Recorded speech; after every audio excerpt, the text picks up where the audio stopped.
What is going on, my lovely ladies and gentlemen of the world? Today is going to be a bit different because I want to talk about how it feels like there's no real accountability held toward gaming developers, and how it almost feels like this is the only business, the only arena of business where this is actually allowed.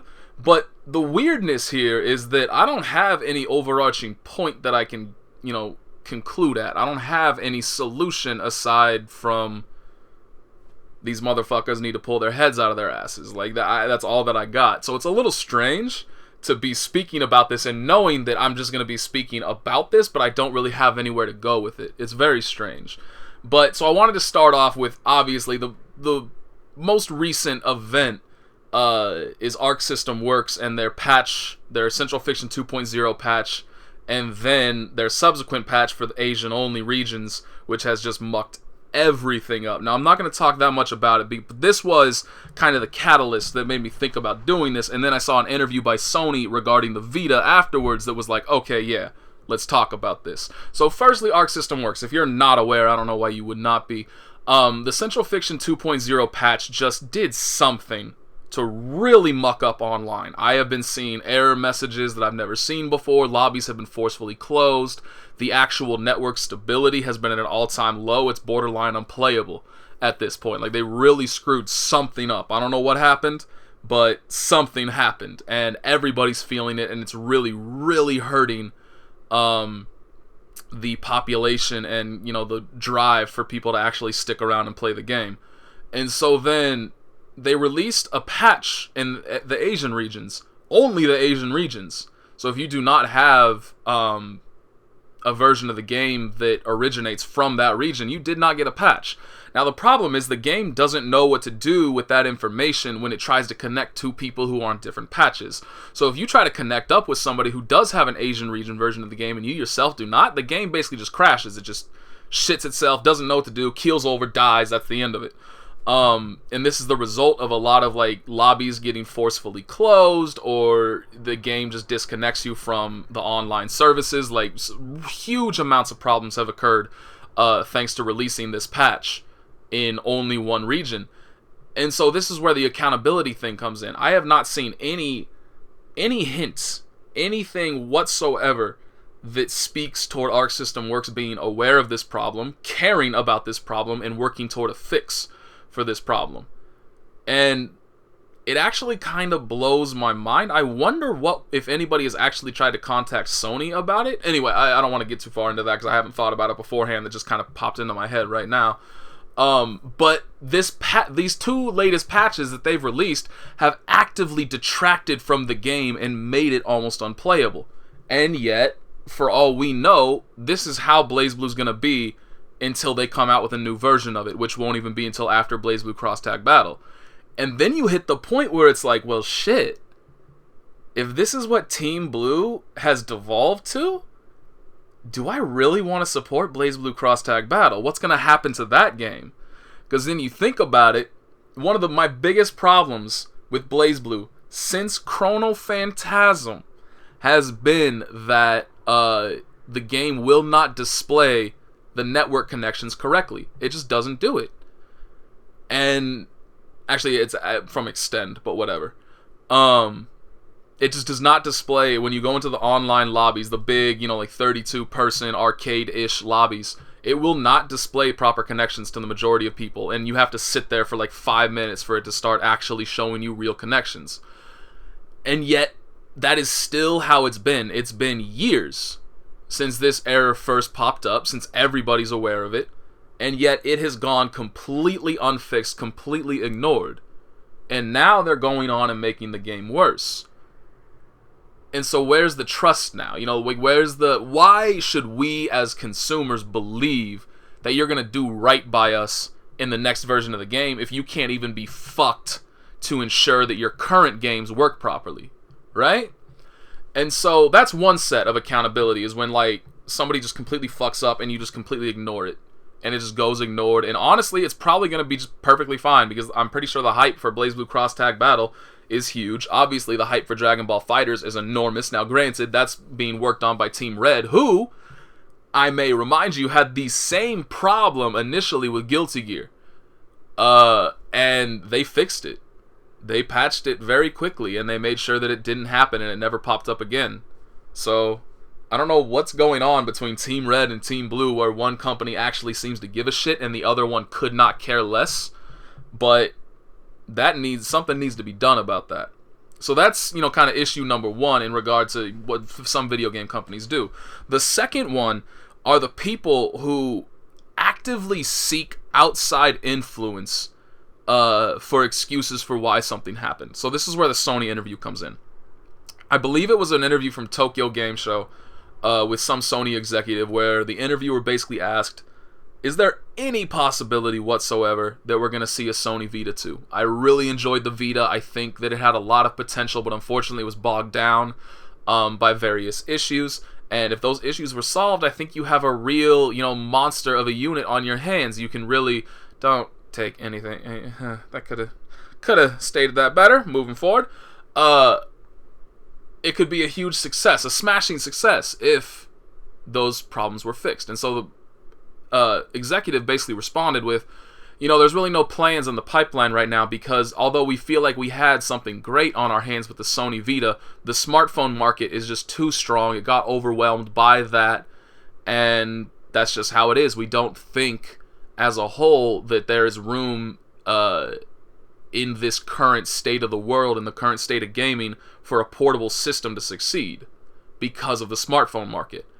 And I'm just like, the second I read that, I actually had a white-hot rage where I just became the Tasmanian devil and destroyed everything around me in like a 17-block radius. That was all in my dreams. I unfortunately do not have the physical power nor the stamina to do that. But if I could have, I would have. Because the absolute ignorance, the stupidity behind that statement is legitimately surprising. So if you're not aware of the whole situation behind the Sony Vita, allow me to tell you, I have a Sony Vita, one of the 5 Americans that do. It took me 3 different times of temptation for me to actually purchase it, where I went and I looked it up, I looked up data on it, and I was like, there's plenty of games on here that I would enjoy, I should get it. How much does it cost? Alright, cool, that's blah, blah, blah, blah. And then I hit a stone wall along the way. Happened the first time, happened the second time. The third time, the Sony Vita console itself was on sale for like $40 off. And because of that, I was like, yeah, sure, let me dive in. Why not? Let's do it. Now, let me explain to you the process that one would go through in order to do this. So you hop over here. Let's just say you're shopping on Amazon. Let's search for the PlayStation Vita, alright? So we got this console right here. It's $200 baseline. If you're buying it new, you're buying the best edition possible. But the question in current gaming really is, how much memory does this portable system have? Because, for instance, if you're going to look for the Nintendo 3DS, there's plenty of onboard memory on the 3DS if you are only going to use it for, like, DLC or to save, like, maybe have backup save files on your games, whatever. More than enough for that. But if you're going to actually download games on it, there's really not that much room. You're going to need an additional SD card. So the first thing you're going to search for, okay, this is how much the Sony Vita costs. How much onboard memory does the Sony Vita cost? So you go through and you look, and you find out that nowhere in the entire description that Sony provides for the Vita does it mention the word memory anywhere. Or storage. Nothing. It doesn't even mention it. Which... an omission of it is a pretty significant deal, right? Like, that's... why is this missing? And so, that's actually surprising that the very... oh, I guess this is the most recent? No, they're not. Interesting. I would have thought a question about, how much memory...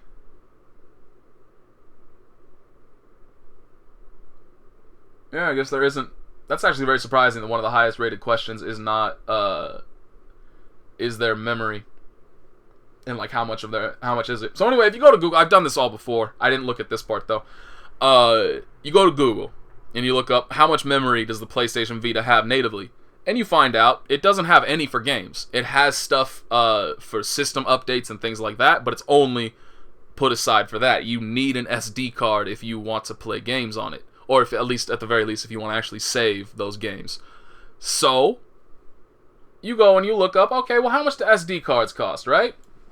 So you come over here and you just search for an SD card. Very simple. And you come to find out, wow, that's actually surprising. The Nintendo Switch SD card is the most, is the highest on the list. I haven't done this part before. Anyway, so you come through here and you're looking at it and you're like, oh, huh, look at that. This is not what I saw beforehand, and I'm trying to get to where I was beforehand. Okay, anyway, suffice to say, you can get like a 32 gigabyte card for like $15, maybe a little bit less, maybe a little bit more, depending on the brand. You can get a 64 gig one for anywhere from like $25 to $50, depending on data transfer rates, things like that. Not very expensive, pretty damn good. But then you come to find out, okay, this is not actually available for the PlayStation Vita. The PlayStation Vita requires its own specific SD card. So let's instead search for PlayStation Vita memory card. And what we come up with is an 8 gig card for $24. Keep in mind, you can get a 32 gig regular SD card for less than that. To get a 16 gig, it's $39. To get a 32 gig, it's $63. To get a 64, where is the 64? It's actually not here anymore. Used to be, not anymore. Interesting. Oh, there it is. $90. $90 for a 64 gigabyte SD card. That is the stone wall that I hit every single time I thought about purchasing the Vita. I looked at the Vita, I looked at a couple of games, and then I looked at the SD cards and we're like, oh right, this bullshit costs obscene amounts of money. There's no excuse for that. I'm not buying this shit. How many other people in the world did that numerous times as well and never bought a Vita because of these? And yet this executive is going to sit back and be like, you know, smartphones, they're just too saturated. There's no more room in the mobile market for that. No, you dumb cunt. It's because you sell memory cards for the same rates as smartphones go for now. That's the goddamn issue. How do you have your head stuck so far up your ass every single time I have ever seen the Vita mentioned in any sort of official story by anything outside of Sony? It's always, I love the Vita, it's an awesome console, but it got ruined by the price of its memory cards. Everybody knows this. Everybody. And yet, apparently the people at Sony, it's smartphones. It's smartphones. There was nothing we could have done differently. Nothing. It's just smartphones. Jesus Christ. So that's the other kind, right? Where people just constantly seek out excuses for why their product failed, and it's never their own fault, which means they're never going to improve. They're never going to learn from these lessons, and it's clear that they didn't learn from these lessons, because if any of you remember the Xbox 360 versus PS3 kind of snafu, Xbox 360 won that generation by a handy amount because the PlayStation 3 launched at what, $600 initially, something like that, and I believe the 360 launched at $400. The PS3 was stupidly expensive, and it completely ruined its initial momentum coming out of the gate thanks to it. So did they learn from that? That maybe overpricing the hell out of your products doesn't excuse them being good products? No, they didn't. They did the exact same thing with the Sony Vita.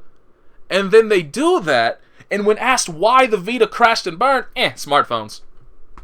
Nothing else comes to mind as to why this could have happened. Come the hell on! And then, there's the other thing too, where if something isn't great, like for instance, this is something that comes out of Japanese companies a lot. If something underperforms outside of Japan, they're just like, guess they don't want it outside of Japan, so we'll just continue to release it locally and fuck everybody else. It can't be because there was maybe some issue with the game that caused it to underperform. It can't be because maybe it was just a bad game. No, it's these people don't want more of this series. This happened with Fire Emblem. Fire Emblem Shadow Dragon came out. It was kind of steadily gaining momentum. It was a very niche title for a while. Not anymore. Fire Emblem After Awakening, it blew the fuck up, and it is no longer niche in any way, shape, or form. But prior to that, the Game Boy Advance games, pretty rare. The GameCube game, very rare. It goes for like $90+ if you find a copy on eBay, a used copy on eBay. I have no clue what a brand new copy, a sealed copy, would wind up selling for. Probably a kidney-ish, around there. So, anyway, they were gaining momentum, but they weren't hugely popular. And then they dropped Fire Emblem Shadow Dragon for the DS, and it wasn't great. It was a remake of an older game that never got released outside of Japan, but the problem is people got used to Fire Emblem as having this huge kind of overarching story, a ton of really interesting characters that you could interact with in various ways and use them all in fights and stuff like that, and they were all involved in the story somehow. And then you had the whole permadeath mechanic, obviously all that. So then Shadow Dragon comes out, and it turns out that very bare bones. It almost felt like you were playing an alpha version of the game where you were only testing the gameplay, and the story was still yet to be put in, and the characters were still yet to be put in, and their lines were still yet to be put in. Because a lot of the units you got, they didn't have names, they didn't have personalities, they didn't have stories, they just existed for you to fight with them, and that was that. The story was very, very slim, wasn't much interactivity to it, it was just kind of sort of there, very rarely, for like 2 lines. And so because of that, it kind of became known that it really wasn't worth a purchase. And so Intelligent Systems and or Nintendo looked at that and went, guess it didn't sell very well. Guess they just don't want Fire Emblem. That's too bad. But then Fire Emblem Awakening came out and made them so much goddamn money. So much money, but it's clearly the consumer's fault, right? They just weren't interested in Fire Emblem. It can't be because the game sucked. It's just the region we were trying to release it in. It's unbelievable. So then you have moments like that, and I've seen that in regard to the Tales of series as well, where there's a very roller coaster ride for people's opinion of the games. Like, everybody likes some of them. No, I've never once seen a single person that has liked all of the Tales games. Everybody has a couple that they like, a couple that they hate, and then a few that they're just completely neutral toward.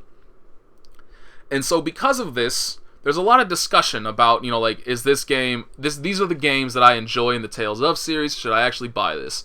And inevitably, I always see 1 or 2 people say, even if you don't think you'll love this, I think you should buy it just to ensure that we continue getting more Tales of games here in the future. Because who knows what'll happen if it doesn't sell well enough, right? So it's like you're sitting there, and you think that your, a favorite gaming series of yours may very well be held hostage because it doesn't sell well enough. And it's been proven that that happens.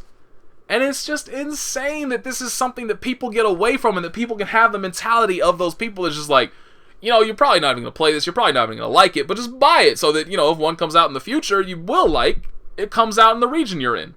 That's totally worth it. Wait, what? And then you have others, if the options are so expansive for things to discuss. Capcom right now, just everything that they are is just continually making mistake after mistake after mistake.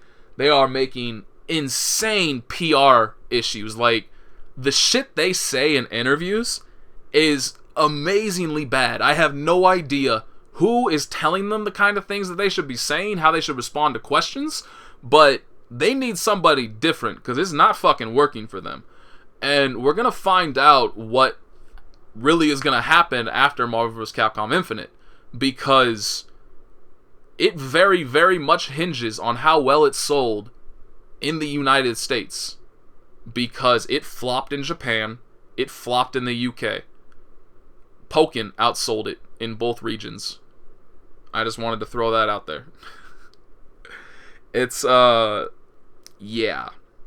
It's not performing well. But, as anybody will tell you, Marvel is America's game, right? Ignore all the numbers that are coming out. It's okay. It'll be fine. We'll find out. Because obviously, I don't want to submit to confirmation bias where you just look solely for things that prove your point and you ignore everything else, all the other potential things that might disprove your point. And so I obviously don't want to be, running down the streets naked with my maracas, waving them around, screaming, yay, Marvel vs. Capcom Infinite failed. Thank God, because it doesn't deserve to succeed, right? I don't want to be doing that. But, I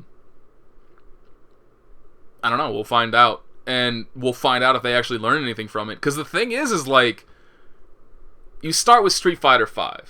And you have all kinds... This is where I started to notice the PR problems come into play. Where I was noticing that people were blatantly lying just to try to make things... kind of make the drama die down a bit. Which obviously it'll make it die down a bit for a bit. But then the second it gets disproven, it's just going to explode in your face even worse than before. So I don't really... But whatever. And so I first started noticing this because every single beta period they had, the game got nerfed. Each character got nerfed harder and harder and harder. And it got to a point where the game stopped being fun. I had a lot of fun with Street Fighter V in the early betas. And the last two, I was just kind of like, I really don't care about playing this anymore. I'm really just not excited for it. I was really having fun initially, but a lot of the fun of the characters has kind of been ripped away, which is a damn shame. And Combo Fiend came out and said, don't worry guys, we hear you. We understand where you're coming from. The game you are playing right now, and this is in the last beta period, the game that you are playing right now is not going to be the game that you're going to get when it comes out on retail. Guess what? The game that we were playing right then was the exact same game we got when it came out, plus a few characters. So that was when I first kind of noticed that and was like, well, okay, guess we can't trust anything that's coming out of their mouths anymore. And sure enough, that was a wise course of action to take, because they have basically just been spouting bullshit ever since. But Street Fighter V came out, and that's the thing about Street Fighter V, is that it gets crucified for being fairly bare bones at its initial release, right? But they were actually very upfront about it. They specifically said, look, this game we have on our hands right now, it's bare bones. We didn't get the opportunity to put everything into this game that we wanted to. Here is exactly what's in the game. Everything that is in the game, we are going to list out for you in detail. And this is what you're going to get on release. Unfortunately, our hands are tied because of the Capcom Pro Tour. There's nothing we can do about it. We committed to it. We have to get this game out. And so they did, and everything, and it was exactly as they said it was. And yet, people still blew up. No arcade mode, no this, no that. Like, motherfucker, they gave you the list of things that were going to be in the game initially. Yes, it should have been there. And yes, they're making excuses, and yes, this should not have happened. They should have prepared for this. But they did tell you. But so then that whole thing blew up in their face, right? All that the scenario, which, potentially caused them a lot of problems from a sales standpoint. And so they tried to fix it with Marvel vs. Capcom Infinite. They ensured that all these modes that people wanted were in Marvel vs. Capcom Infinite from the get-go. But this time around, you have the graphics snafu. You have the story mode, which is just... It's the story mode. You have the worst voice acting in a game I have heard in a significant period of time. This is reminiscent of the old days of JRPGs that I would play on mute, because these companies would basically get like the cheapest voice acting they could possibly find, and it was as bad as you would imagine it to be when you seek out the cheapest voice acting you can possibly find for a localization. And so overall, now this is blown up in their faces, right? Like, they learned one lesson, but then it completely screwed other aspects of the game over in the meantime. And now the question is, are they going to learn their lesson from this, or are they just going to throw their hands in the air and just say, fuck it, these people are impossible to please, I'm done? And I don't know the answer to that. And the crazy thing too is that, like, I mean, obviously this is not solely something that only happens within the gaming community, within gaming companies, but I feel like they're the ones that actually kind of get away with it, and people just let it slide, and they just keep buying the games regardless because they want to play those games, right? Versus, I saw a recent story about Hollywood and how a bunch of executives in Hollywood are basically trying to blame Rotten Tomatoes for shitty summer numbers for their movies. Because, like, oh yeah, Rotten Tomatoes keeps lambasting our movies, keeps releasing negative reviews, and it's causing our bottom line to just be completely fucked because people see these negative reviews and then they don't want to see the movies. Like, hold the fuck up a second. You're going to say it's Rotten Tomatoes' fault that your movies were so bad that the people they had review them wrote negative reviews, and it's the website's fault that the movies were bad enough to obtain negative reviews. Do you hear yourself? Maybe if they weren't bad in the first place, they would get positive reviews, and thus people would go fucking see them. But no, it's not because the movies that are being made lately are mad, lazy, predictable, by the numbers, just incredibly safe and boring. No, it's not that.